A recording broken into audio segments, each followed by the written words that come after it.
on the latest developments on the ground and, of course,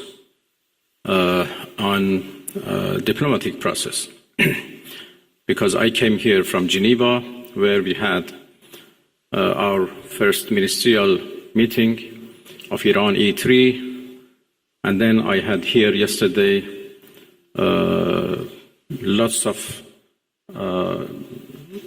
useful, important meetings with the foreign ministers of our region, and we discussed about different initiatives and ideas existed for a peaceful settlement of this question. But as all of you know, we suddenly faced with the aggression by American forces to our nuclear facilities. The Islamic Republic of Iran condemns in the strongest terms the United States' brutal military aggression against Iran's peaceful nuclear facilities.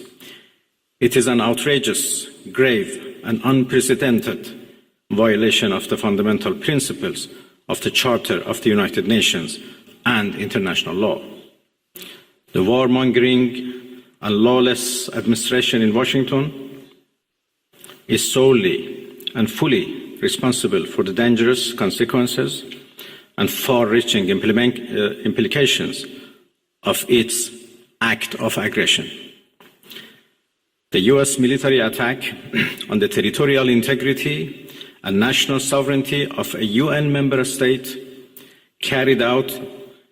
with genocidal Israeli regime, carried out in collusion with the genocidal Israeli regime, has once again revealed the extent of the United States' hostility towards the peace-seeking people of Iran, who will never compromise over their independence and sovereignty. The Islamic Republic of Iran continues to defend Iran's territory, sovereignty, security, and people by all means necessary against not just US military aggression, but also the reckless and unlawful actions of the Israeli regime. While President Trump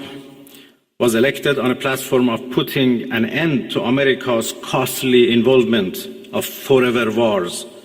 in our part of the world,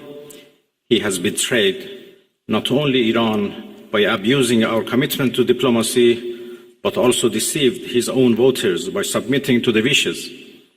of a one